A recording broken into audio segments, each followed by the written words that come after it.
Bom, pessoal, dando continuidade aos nossos estudos sobre teoria dos jogos, na última aula nós estávamos estudando esse jogo. Ele consistia em duas empresas que competem pela decisão de fazer ou não fazer propaganda. E ele era aplicado para que nós pudéssemos entender o conceito associado à estratégia dominante. Então, uma estratégia dominante, como nós chegamos à conclusão, seria uma situação em que você faz o melhor que você pode, independentemente do que o seu concorrente está fazendo. Nesse jogo, havia uma estratégia dominante somente para a empresa B. Ele era uma variação de um jogo anterior, onde havia uma estratégia dominante para ambas as empresas, mas com alguma modificação, a empresa A ela deixa de ter a possibilidade de ter uma estratégia independente da empresa B. Então ela deixa de ter uma estratégia dominante, mas a empresa B ainda possui. E aí nesse caso nós chegamos à conclusão que existe um equilíbrio de Nash nesse jogo e que seria que ambas as empresas fizessem propaganda, uma vez que fazer propaganda ainda é uma estratégia dominante para a empresa B. Portanto, dentro da lógica que nós estudamos anteriormente, se tem uma estratégia dominante, necessariamente tem um equilíbrio de Nash e que o equilíbrio de Nash tem a ver com essa estratégia dominante. Então, nesse caso aqui, uma vez que fazer propaganda é a estratégia dominante para a empresa B, a empresa A fica limitada em não fazer e ganhar 6 ou fazer e ganhar 10. Então, nesse caso, é melhor para a empresa A fazer propaganda. Uma outra coisa interessante que nós fizemos na última aula é que nós revisamos esses resultados e comprovamos que, de fato, isso aqui se trata de um equilíbrio. Isso porque nós chegamos à conclusão de que, uma vez que essas empresas conhecem as estratégias umas das outras, elas não têm estímulos para mudar essa estratégia. Então, aquela aula foi uma espécie de introdução para o que nós vamos estudar hoje. Isso porque hoje nós vamos estudar a noção de equilíbrio de modo mais preciso. Então, nós vamos fazer um- a ideia, né? Vamos explicar a ideia associada ao equilíbrio de Nash. Aí ele coloca aqui inicialmente dois conceitos interessantes para nós. Então, revisando o conceito de estratégia dominante e apresentando, né, uma nova ideia.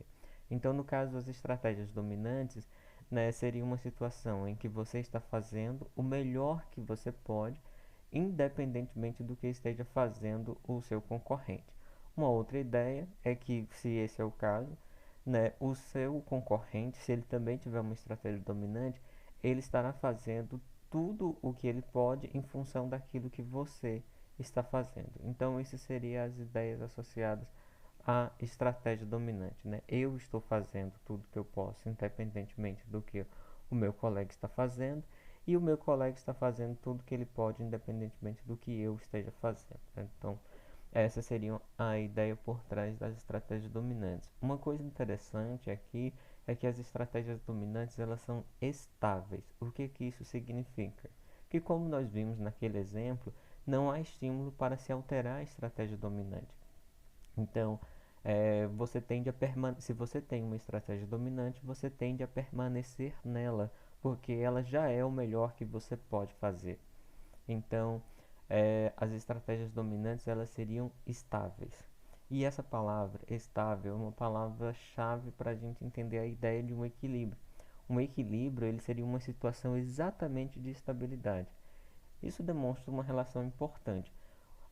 Como eu disse, se tem a presença de uma estratégia dominante, necessariamente tem um equilíbrio de Nash. E aí a pergunta, por que que isso ocorre? Por que que é assim? Se há uma estratégia dominante, há um equilíbrio de Nash. Exatamente por conta dessa palavra, estabilidade. Uma vez que as estratégias dominantes elas são estáveis, necessariamente elas são de equilíbrio, porque o equilíbrio é uma situação exatamente de estabilidade. Então, quando se chega a um equilíbrio, chega-se numa situação em que aquele sistema não tem mais estímulo para continuar se alterando. Então, todas as decisões que poderiam ser feitas já foram feitas e o resultado foi o melhor possível. Então, isso é uma noção de equilíbrio. E é por isso que, havendo a presença de uma estratégia dominante, necessariamente tem que haver um equilíbrio de Nash. Então, percebam que há uma relação importante aqui entre a ideia de estratégia dominante e o equilíbrio de Nash. Né? E essa estratégia está relacionada exatamente à ideia, à possibilidade de estabilidade do sistema. Bom, e aí nesse caso, se nós fizermos apenas algumas adaptações na ideia de estratégias dominantes, nós vamos ter exatamente o conceito de equilíbrio. Então, se nós pegarmos o conceito de estratégia dominante e fizermos algumas adaptações, nós vamos exatamente obter a ideia de equilíbrio, porque esses dois conceitos estão bem relacionados. É por isso que, que ele coloca aqui um em seguida do outro. Então, no caso, o equilíbrio de Nash seria uma situação em que eu estou fazendo o melhor que posso, dado o que o meu concorrente está fazendo, né, em função daquilo que ele está fazendo. E do mesmo modo, ele está fazendo, né, o melhor que ele pode em função do que eu estou fazendo, né, dado aquilo que eu estou fazendo. Né? Então, com uma pequena mudança, eu consigo obter a ideia do equilíbrio de Nash, a ideia de equilíbrio em teoria dos jogos. Então, nesse caso, é, lá você fazia uma situação que era o seu melhor, independentemente do que o seu concorrente estava fazendo, e o seu concorrente fazia o melhor que ele poderia fazer, independentemente do que o que você faz. E aqui, na ideia, né, associada ao equilíbrio de Nash, você faz o melhor que você pode em função daquilo que o seu concorrente está fazendo. E ele também faz o melhor que ele pode em função daquilo que você está fazendo. Então, note que é uma diferença bem sutil entre a ideia associada a uma estratégia dominante e a ideia associada a um equilíbrio de Nash. E aí, nesse caso, uma estratégia dominante, quando ela estiver presente, ela necessariamente vai ter um equilíbrio de Nash, porque ela é estável, como nós vimos anteriormente, com aquele exemplo da aula passada, né? E também porque você fazer o melhor, independentemente do o que o colega está fazendo, o concorrente está fazendo, é fazer o melhor em função daquilo que ele está fazendo, que é a mesma coisa do equilíbrio de Nash, né? do conceito de equilíbrio de Nash. Então percebam que esses dois elementos, esses dois conceitos, em teoria dos jogos, estão intimamente relacionados. Então, o equilíbrio de Nash, aliás, uma estratégia dominante, a ideia por trás dela está bem próxima à ideia de um equilíbrio de Nash. Bom, aí nesse caso, nós vamos aplicar essas ideias que nós acabamos de relembrar para alguns exemplos, né, vamos aplicar essa ideia que nós acabamos de relembrar a alguns exemplos mais práticos. Então, nós temos aqui um problema, né, de escolha, que é um jogo entre duas empresas, né? Então, elas competem para saber se elas vão fabricar um determinado tipo de cereal, né? Então, e aqui tem os pressupostos do jogo. O primeiro é que são dois fabricantes, né, de cereais. O segundo é que o mercado de cereais, né, crocantes admite apenas um produtor. Já o mercado, né, de cereais açucarados também admite somente um produtor. Isso significa dizer que uma empresa deve produzir um tipo de material de cereal, perdão, e a outra deve produzir um outro tipo, ou seja, elas não podem produzir exatamente o mesmo tipo de cereal.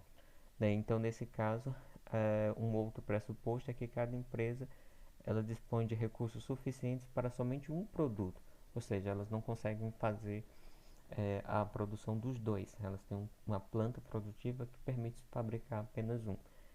E o último pressuposto é que se trata de um jogo não competitivo. Essa parte de por que se trata de um jogo não competitivo, eu vou enfatizar quando nós tivermos o exemplo específico.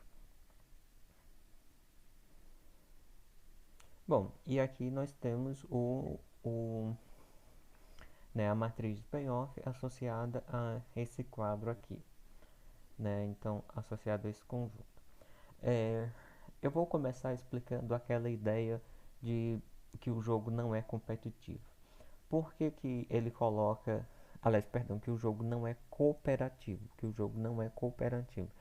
Por que que ele coloca isso como um pressuposto? Porque se o jogo fosse cooperativo, né, como um mercado só admite uma empresa, ele não admite que duas empresas atuem no mesmo mercado e ela só tem a capacidade de produzir um tipo de cereal, se elas cooperassem entre si, se elas pudessem cooperar entre si, é óbvio que elas iriam dividir o mercado. Então, a empresa um poderia produzir o açucarado, enquanto que a empresa 2 poderia produzir o crocante, por exemplo. E aí cada uma ganhava 10. Ou o contrário, e aí também cada uma ganhava 10. Então, nesse caso, se elas pudessem cooperar, seria muito mais interessante para elas dividirem o mercado ao invés de, ao invés de, né, de competirem entre si. Mas ele coloca que essa possibilidade de competição não é possível.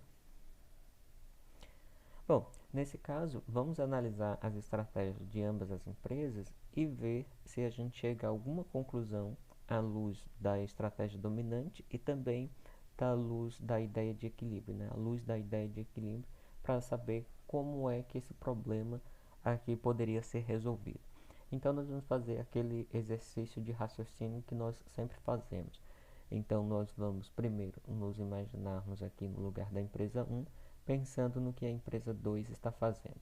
Então, se eu penso que a empresa 2 vai produzir aqui é, um cereal crocante, eu tenho que escolher entre duas estratégias, produzir crocante também ou açucarado. Se eu produzir o crocante, eu vou perder menos 5. Se eu produzir o açucarado, eu vou ganhar 10.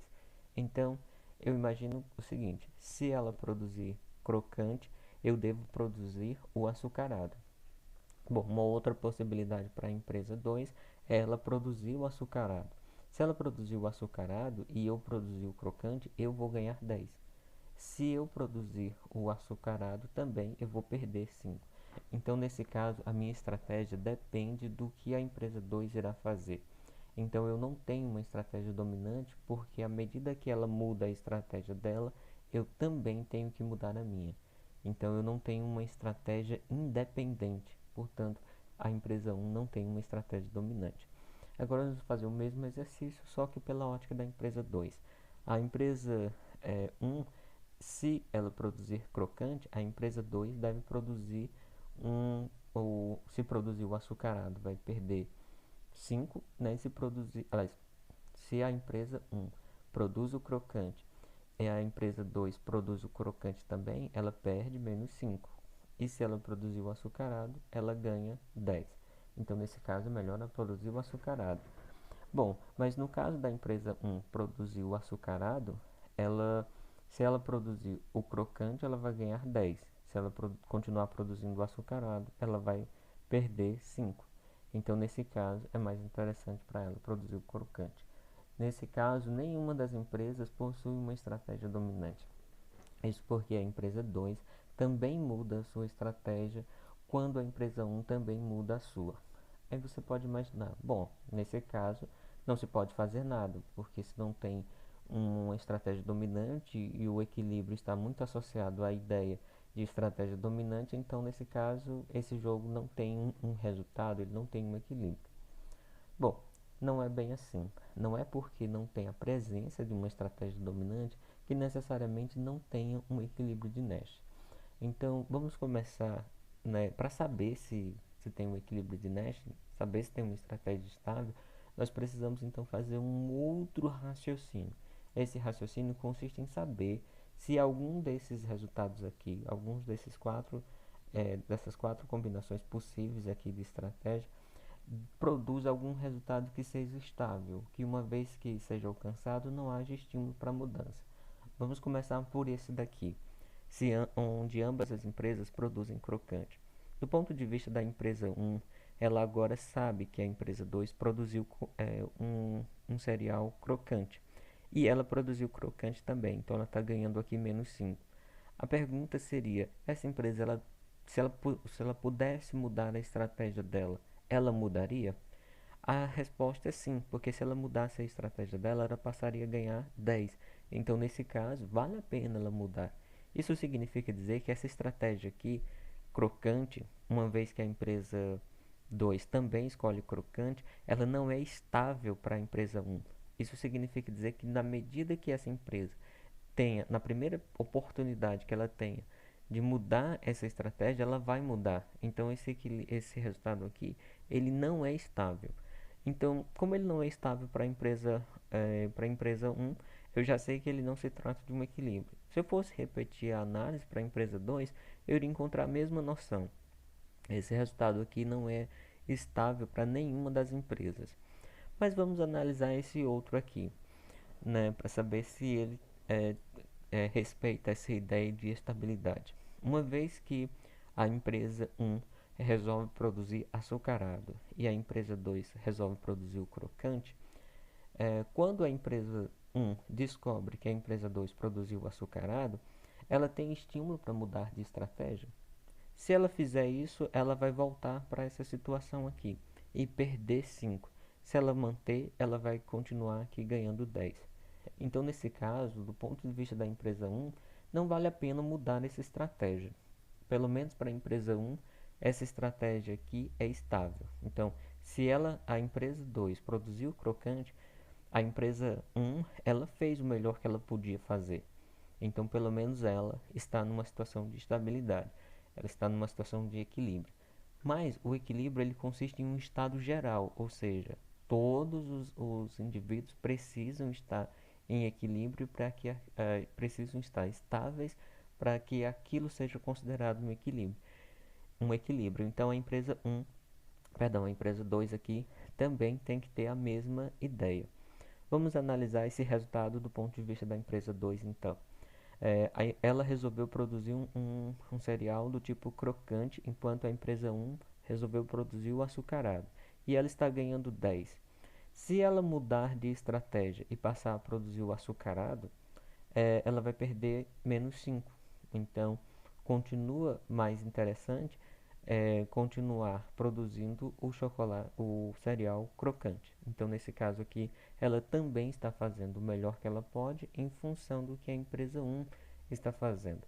E mais do que isso, elas não têm estímulo para mudar essas estratégias. Essas estratégias, é, é, a estratégia de ambas, né, nesse resultado aqui, ela é estável, ou seja, elas não têm estímulo para alterar esse resultado. Isso significa dizer que isso é um equilíbrio de Nash. Nesse caso, ambas as empresas estão fazendo o melhor que podem em função daquilo que suas concorrentes estão fazendo, e elas não têm estímulo para alterar esse resultado quando descobre a estratégia da concorrente. Então, nesse caso, isso se trata de um equilíbrio de Nash. Uma outra coisa interessante nesse jogo é que esse resultado também é um equilíbrio de Nash. Então, se nós formos repetir a análise para esse caso aqui, em que a empresa 2 produz o cereal açucarado e a empresa um produz o cereal crocante, nós vamos perceber que ele também respeita essa condição de equilíbrio. Então, nesse caso, esse jogo não possui uma estratégia dominante, mas ele possui dois equilíbrios de Nash associados a ele. Então, isso significa dizer que o equilíbrio de Nash ele ocorre independentemente, ele pode ocorrer independentemente de uma estratégia dominante estar associada ao jogo ou não. Então, mesmo sem a presença de uma estratégia dominante, ainda assim você pode ter uma condição de equilíbrio. Nesse caso aqui, nós temos inclusive mais de um equilíbrio. Nós temos duas estratégias de equilíbrio aqui. Aliás, perdão, dois resultados de equilíbrio aqui. Então, eu espero que com esse jogo tenha ficado mais claro a ideia associada a um equilíbrio. Então, um equilíbrio seria uma situação de estabilidade geral do sistema. Então, nesse caso aqui, ambas as empresas elas estão estáveis quando chegam nessas estratégias aqui, que são em que cada uma produz um cereal diferente. né, uma da outra, né? Então, nesse caso, isso se trata de um equilíbrio. Então, eu espero que essa parte tenha sido útil, né, na explicação dessa noção associada a um equilíbrio.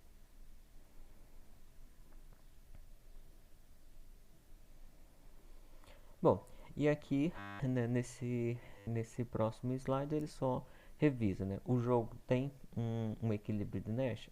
Nós conseguimos demonstrar que sim, ele consegue, ele tem inclusive dois, né, equilíbrios de Nash. No caso negativo, né, por que não, né? Então, não é o caso, né? O jogo ele possui, né, um equilíbrio de Nash. Então, não tem um porquê, né, não tem um porquê ele não estar em equilíbrio. E no caso positivo, né, porque o equilíbrio pode, como o equilíbrio pode ser alcançado. Aí aqui uma parte interessante. Nós vimos lá atrás que um pressuposto desse jogo é que ele não era cooperativo, ou seja, essas empresas elas não poderiam é, conversar a priori, né, sobre qual cereal elas deveriam produzir, porque não havia cooperação no jogo. Os jogadores, aqui no caso as duas empresas, empresa 1 e empresa 2, não têm essa possibilidade. Então, nesse caso, como era que o equilíbrio poderia ser alcançado? Aqui, essas empresas, elas deveriam, de algum modo, né, ter que sinalizar para a empresa concorrente, né, qual cereal ela deveria produzir. E ela deveria confiar na racionalidade da empresa concorrente em não só entender essa sinalização, como também praticar a ideia correta, né? Praticar a ação correta para ela. Então, por exemplo, se a empresa 1 ela sinalizasse aqui que iria produzir o açucarado, né? E aí ela queira dizer, ó, para a empresa 2, ó, vocês devem produzir o crocante para vocês ganhar 10, né, e eu poder ganhar 10 também e ficar todo mundo satisfeito. Mas se a empresa 1 não entendesse essa sinalização e ela produzisse o açucarado também, ambas as empresas poderiam amargar em um prejuízo. Então, nesse caso, não é porque o jogo não é cooperativo que não tem a possibilidade da sinalização do mercado. Então você pode sinalizar uma determinada ação para seus concorrentes. Se seus concorrentes entenderem esse sinal e agirem de modo correto, o resultado poderia ser alcançado, né? Uma outra possibilidade também seria a própria interação do jogo, né? Uma vez que elas errassem aqui, entendeu? Elas fizessem errado, e esse jogo ele fosse ser repetido novamente, né? Aqui também teria uma outra que é uma outra ideia importante. A gente vai ver jogos repetitivos mais à frente, mas aqui a medida elas poderiam se acertar por meio de uma tentativa, por meio da tentativa e erro. Mesmo que elas errassem no primeiro, se o jogo fosse repetitivo, elas poderiam depois, na rodada seguinte, acertar, aprendendo com os erros uma da outra. Então, nesse caso, elas passariam a se conhecer tanto no mercado que elas conseguiriam saber qual era a decisão que a outra iria tomar, né? Elas conseguiriam antecipar. Então, existem algumas possibilidades para que esse equilíbrio ele possa ser, né, garantido, ele possa ser alcançado. Um outro exemplo que ele dá ainda nessa, nessa questão do equilíbrio é um jogo que ele chama de localização na praia. E aqui ele descreve, né, os pressupostos desse jogo. Então ele diz que tem dois concorrentes, um concorrente Y e um concorrente C, que vendem refrigerantes em uma praia. E que a praia inteira ela tem aqui 200 jardas, né? 200 metros, vamos colocar no nosso sistema, né, de comprimento. E que os banhistas eles se distribuem ali uniformemente pela praia, né, e que o preço de Y ele é igual ao preço de C, ou seja, não tem uma variação de preço. Isso significa dizer que cada cliente ele vai comprar do vendedor mais próximo. Então aqui a ideia de proximidade do cliente é que vai ser determinante para a quantidade de refrigerante que cada um vai vender.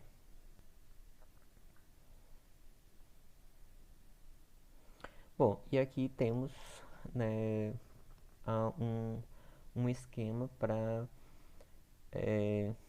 esse jogo. Então, o que acontece é o seguinte: imagine que o seu concorrente ele vá para esse ponto A aqui, né? Se ele vir para esse ponto A, você tem que vir um pouquinho para antes dele. Por quê? Olha, ele vai ficar, se ele está aqui e você está, por exemplo, aqui, né? Ele vai ficar com toda essa parte, né, da praia, entendeu? Todos os clientes que estão nessa parte vão comprar desse vendedor aqui, porque ele é o mais próximo para todos esses outros. Se você está aqui, você teria que vir para cá, se mover para um pouquinho antes dele, para receber todos esses clientes também. Só que eu quero que acontecia aqui. É, esse resultado que é o que é mais importante para a nossa ideia, né? Que é a ideia do equilíbrio. Quando ambos os, os jogadores se localizassem nesse ponto aqui, essa estratégia seria estável, ou seja, ela seria um equilíbrio? A resposta é não, porque se você viesse um pouquinho antes dele, entendeu? Se você ficasse um pouquinho antes dele, você ia ficar com cerca aqui de 3 quartos, né, de todas as vendas, né? E ele só ficaria com um quarto. Então ele não ficaria satisfeito. Isso iria ocorrer até que ambos os, os vendedores se localizassem exatamente no meio da praia. Então, nesse caso, não tem estímulo para que nenhum jogador, aliás, perdão, que nenhum vendedor se movimente para os cantos da praia. Porque se isso acontecer, vocês vão perceber aqui que sempre haverá, né, alguma perda. Então, por exemplo, se você decidir se mover um pouquinho para cá, esse C, ele vai perder os clientes que está desse lado. Então, isso não vai ser interessante para ele, ele vai ficar com um pouquinho menor. Se ele se mover para cá, ele perde os que estão desse lado. Então, também ele vai ter um volume menor de vendas. Do mesmo modo, o Y, se ele se mover para qualquer lado mais próximo dos cantos da praia, ele vai perder parte de sua clientela para seu concorrente. Então, quando ambos os jogadores se centralizam na praia, significa dizer que você tem um equilíbrio. Então, quando eles chegam aqui nesse ponto, eles não têm estímulo para mudar de, né, de posição. Então, nesse caso, isso se trata de um equilíbrio, seria uma situação estável. Então, a localização que dá estabilidade para eles é exatamente a localização no meio da praia. Bom, nós vamos ver as ideias associadas às estratégias Maximin na próxima aula. Então, mas só antecipando, as estratégias Maximin elas seriam estratégias que elas minimizariam um determinado, elas maximizariam, perdão, um ganho mínimo. Seria uma situação bem interessante, é mais interessante quando se ilustra com o jogo, né? Então, nós vamos ver esse jogo em mais detalhes na próxima aula, mas aqui, ó, percebam que há uma mudança muito grande, né, de acordo com a estratégia. Então, por exemplo, a empresa 1, nesse caso aqui, em que a empresa 1, ela não, a empresa 2 não investe e essa empresa 1 resolve investir, ela vai ter um prejuízo aqui de menos 100. Isso aqui não se trata de um equilíbrio, mas será que a presença de um prejuízo muito grande afetaria o resultado do jogo? Então, basicamente essa é a ideia que nós vamos responder antes. As estratégias max-mins, elas são importantes porque elas representam uma limitação da hipótese de racionalidade dos jogadores. Então, todos os jogos que nós é, vimos anteriormente, eles tinham como pressuposto a ideia de racionalidade, mas isso representa uma limitação. A gente vai saber por que a hipótese de racionalidade representa uma limitação para a teoria dos jogos quando nós estivermos estudando as estratégias Maximin, que vai ser na próxima aula. Eu espero vocês e até lá.